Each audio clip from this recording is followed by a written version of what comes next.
मन सुन्न करणारी राजस्थानमधील घटना. 13 वर्षाची चिमुरडी, तिच्यावर तब्बल 32 जणांनी अत्याचार केला.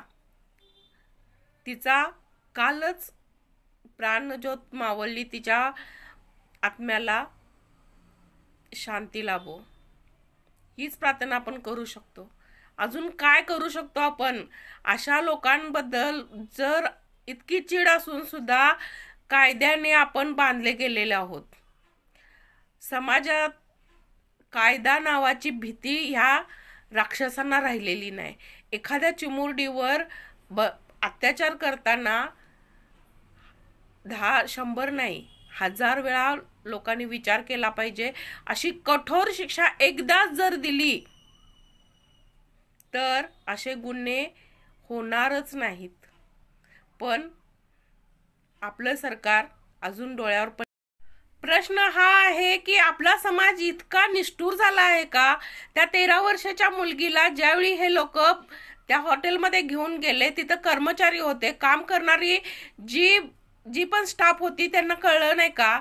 त्या लोकांना कळलं नाही की ह्या बाबा ह्या मुलगीवर म्हणजे अत्याचार होतोय. हे ते गोष्ट जर त्यांच्या लक्षात आली असेल तर त्यांनी त्यावेळी जर एक फोन केला असता तर बिचारी तिचा जीव वाचला असता.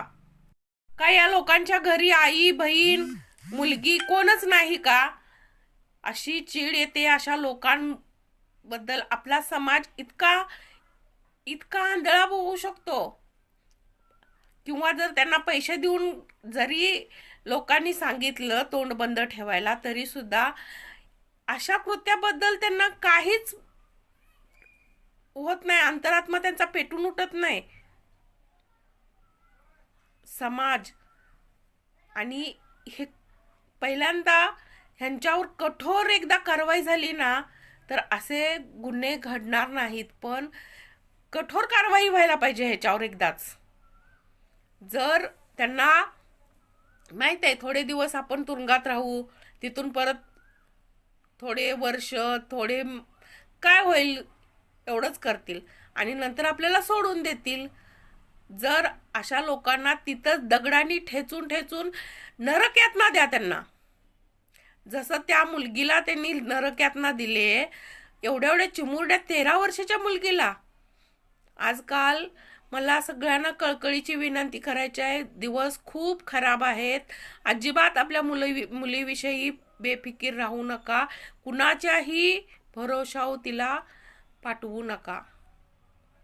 जमाना तो राहिलेला नाही. आमच्या वेळी होता, आम्ही सगळीकडे फिरून वगैरे आपण काय नव्हतं, बिंदास्त. शेजाऱ्यांकडे पण मुलगी आता त्यांच्या भरोशा ठेवायचे दिवस नाहीत. काहीही होऊ शकतं. समाज पूर्ण नासलेला आहे. अशा घटना घडतात. आपण थोडे दिवस चिडतो, राग येतो, संताप येतो, नंतर आपण विसरून जातो. पण कायमस्वरूपी जर घडू नये म्हणून जर ह्या विरोधात कारवाई झाली, एकदा जरी झाली, तर प्रत्येक गुन्हा करताना लोकांचं मन आतनं कापलं पाहिजे की बाबा शिवाजी महाराजांच्या काळात होतं. जर त्या वाईट नजरेनं बघितलं तर आणि शिवाजी महाराजांनी अशा लोकांना वरती कडावरनं ढकलून दिलं, जागीच त्याला शिक्षा, अजिबात दयामया केली नाही. तशी शिक्षा आज पण हवी. कायदे कठोर हवेत. कुणाविषयी हवेत? हे जे गुन्हे करतात का नाही त्यांना अद्दल ही घडलीच पाहिजे. दुसऱ्यांदा कुणी त्या रस्त्याला जाणार नाही, ते विचार पण मनात आणणार नाहीत. ह्याच्यासाठी पाहिजे, कारण आपल्या समाजातली माणुसकी मेलेली आहे. त्यांच्या काळजात माणुसकी नावाचा प्रकार नाही. त्यांना आपली मुलं तीच दुसऱ्याची मुलगी आहे असं वाटत नाही. त्यामुळं त्यांना कडक शिक्षा झालीच पाहिजे. त्याशिवाय पर्याय नाही. त्याशिवाय असे गुन्हे थांबणार नाहीत. प्रत्येक वेळी आपण मेणबत्त्या पेटवणार, रस्त्यावर येणार, चीड व्यक्त करणार, राग व्यक्त करणार, तेच तेच सांगणार की असं नाही झालं पाहिजे. किती दिवस किती दिवस पुन्हा ही घटना घडणार, परत आपण मन सुन्न होणार आपलं, परत आपण चिडून दोन शब्द बोलणार, आमच्यासारखे काही क्रिएटर व्हिडिओ बनवणार. हा व्हिडिओ व्ह्यूजसाठी नाही, हा व्हिडिओ त्या मुलगीचा सकाळीच व्हिडिओ बघितला, तो बघताना डोळ्यात पाणी आलं. ती रडत सांगत होती किती वाईट अवस्था, ते बेडवर तिचं पडलेलं बघितलं. खरंच कुठल्याही मुलीला असं मरण नाही भगवत. आता यासाठी जबाबदार कोण? तो रिक्षावाला. रिक्षावाला तिला घरी जायचं होतं, तर त्यानं नेऊन एका हॉटेलमध्ये तिला विकलं. किती घाणेरडी वृत्ती.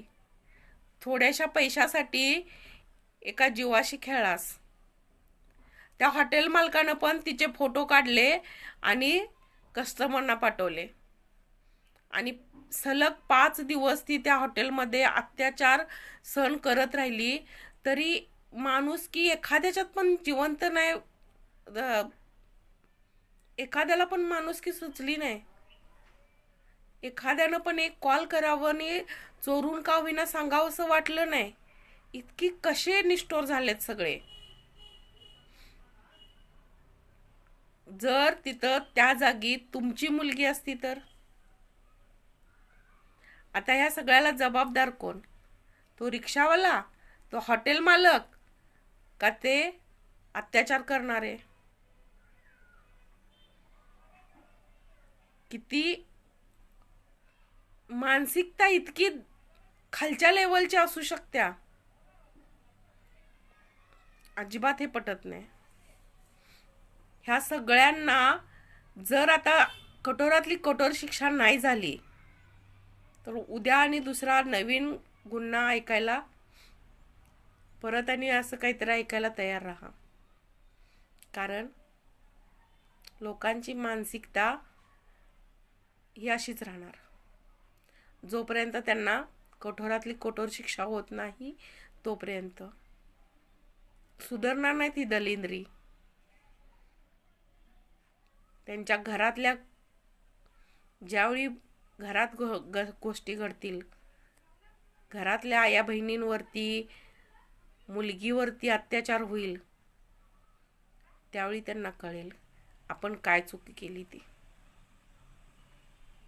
पण हे पण म्हणणं चुकीचं आहे, कारण ह्यांच्या चुकीचं प्रायश्चित्त त्या निष्पाप मुलांना का, मुलींना का, त्यांनाच शिक्षा झाली पाहिजे.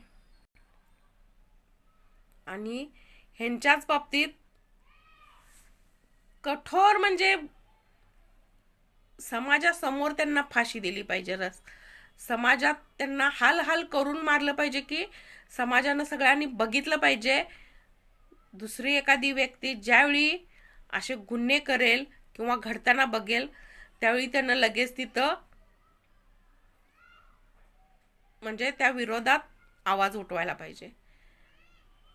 कारण आधीच्या गुन्ह्यात शिक्षा झालेली ते तडपून मेलेलं माणूस जर तुमच्या डोळ्यासमोर येईल, त्यावेळी तर कुठंतरी तुमची माणुसकी जिवंत होते का बघायचंय. तेवढ्यासाठी त्यांना असल्या नराधमांना एकतर दगडानं ठेचून मारलं पाहिजे, समाजात सगळ्यांसमोर त्यांचे हाल हाल केले पाहिजेत. एकदम मारायचंच नाही यांना, हाल हाल करूनच मारायचं. कारण ह्यांची लायकीच ती आहे. कारण त्या मुलगीनं 5 दिवस आणि नंतर रिकवर होताना काय सोसलं असेल विचार पण करवत नाही. त्या गोष्टींचा विचार पण करवत नाही, कारण एवढ्याशा जीवानं किती सोसला असेल आणि कशामुळं, काय चूक होती तिची.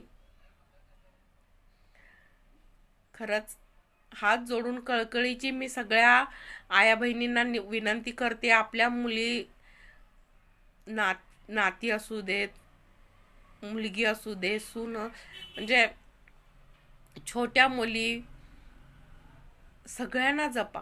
बाहेरच्या जगापासून त्यांना कसं सुरक्षित ठेवता येईल हे विचार करा. आणि ह्या लोकांना लवकरात लवकर शिक्षा व्हावी अशी देवाकडे सगळ्यांनी प्रार्थना करा. मी तर करतेच आहे. श्री स्वामी समर्थ सगळ्यांना.